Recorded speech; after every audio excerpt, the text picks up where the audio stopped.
حضرت ابو قلابہ رحمۃ اللہ تعالی علیہ آپ فرماتے ہیں کہ میں ایک جگہ شام میں ایک جگہ سے میری گزر ہوا، فرماتے ہیں کہ وہاں ایک شخص تھا، مجھے دیکھ کر بڑی حیرانی ہوئی۔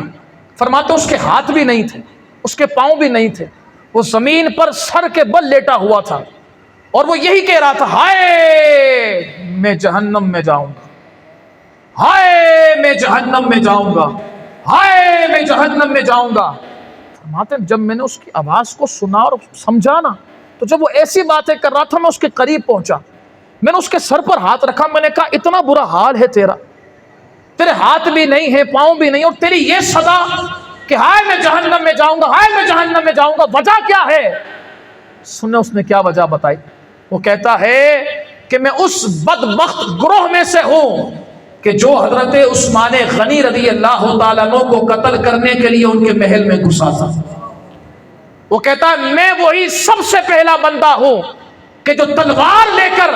حضرت عثمان غنی رضی اللہ تعالیٰ عنہ کے گھر میں چھلانگ ماری تھی اور میں تلوار کو لہرا رہا تھا۔ اس وقت آپ کی زوجہ نے مجھ سے کہا کہ شخص باہر نکل جا، اس نے مجھے ڈانٹا، شور مچایا، میں نے آپ کی زوجہ پر ایک تھپڑ رسید کیا۔ آواز آ رہی ہے؟ چلے ایسے ہی سنتے ہیں، توجہ رکھیے گا۔ اب اس نے کہا کہ حضرت عثمان غنی رضی اللہ تعالیٰ عنہ کی زوجہ کو میں نے تھپڑ مارا، جب میں نے آپ کی زوجہ پر تھپڑ ہاتھ اٹھایا نا تو حضرت عثمان غنی رضی اللہ تعالیٰ عنہ کو جلال آ گیا۔ آپ نے میری طرف دیکھ کر کہا اے شخص، اللہ تعالیٰ تیرے ہاتھ بھی توڑے گا، تیرے پاؤں کو بھی توڑ دے گا، تجھے بہت برا حال تیرا ہو جائے گا، اور فرمایا جب تو مرے گا تو سیدھا جہنم میں جائے گا۔ وہ کہتا ہے اس وقت حضرت عثمان غنی کے آنکھوں کا جلال، ورنہ آپ ایسے شفیق طبیعت کے مالک تھے، اپنی ذات کے لیے کچھ نہیں بولتے تھے، لیکن اس وقت کا جلال، وہ کہتا ہے آیا تھا میں قتل کرنے کے لیے، تلوار میرے ہاتھ میں تھی، لیکن وہ کہتا ہے جیسے ہی میں نے حضرت عثمان غنی رضی اللہ تعالیٰ عنہ کے آنکھوں کا جلال دیکھا نا، میرے ہاتھ پاؤں کپ کپانے لگے، میں فوراً گھر سے باہر نکلا اور کہا دیکھ لو حضرت عثمان غنی رضی اللہ تعالیٰ عنہ کی ساری دعائیں تو قبول ہو گئی ہیں، بس ایک دعا رہ گئی ہے کہ مجھے جہنم میں جانا پڑے گا۔ میں اسی لیے افسوس کر رہا ہوں کہ ہائے مجھ سے کیا ہو گیا کہ میں نے عثمان غنی رضی اللہ تعالیٰ عنہ کو شہید کرنے والے گروہ میں شامل ہو گیا ہوں۔ یہ حضرت عثمان غنی رضی اللہ تعالیٰ عنہ، یہ آپ کا مرتبہ اور مقام ہے کہ جس نے آپ کو شہید کیا ہے وہ ذلیل و رسوا ہوا ہے،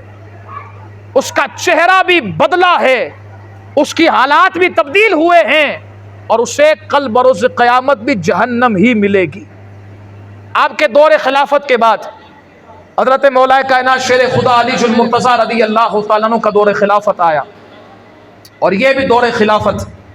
اسلامی سلطنت کو آگے تک بڑھانے کے لیے تھا، لیکن آپ کا دور خلافت بڑی آزمائش کے ساتھ گزرا ہے، بڑی تغدو کے ساتھ گزرا ہے۔ حضرات محترم مولا کائنات شیر خدا رضی اللہ تعالیٰ عنہ کے دور میں اتنے فتوحات نہیں ہوئے۔ ایک آپ کے خادم تھے، انہوں نے عرض کی حضور آپ کے پہلے جتنے خلفاء گزرے ہیں، چاہے وہ حضرت ابوبکر صدیق رضی اللہ تعالیٰ عنہ ہو، چاہے وہ فاروق اعظم رضی اللہ تعالیٰ عنہ ہو، چاہے وہ عثمان غنی رضی اللہ تعالیٰ عنہ ہو، ہم نے دیکھا ہے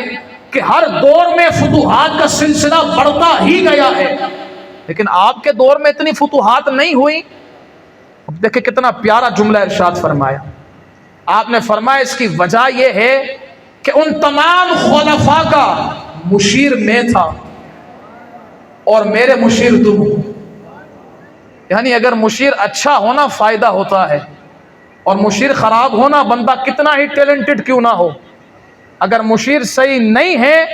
تو بندہ جاتا ہی کھڈے میں ہے۔ تو اس لیے ہم تو کہتے ہیں کہ اگر مشیر اچھے کر لو گے تو انشاءاللہ پاکستان کے اندر بھی نظام مصطفیٰ آ جائے گا۔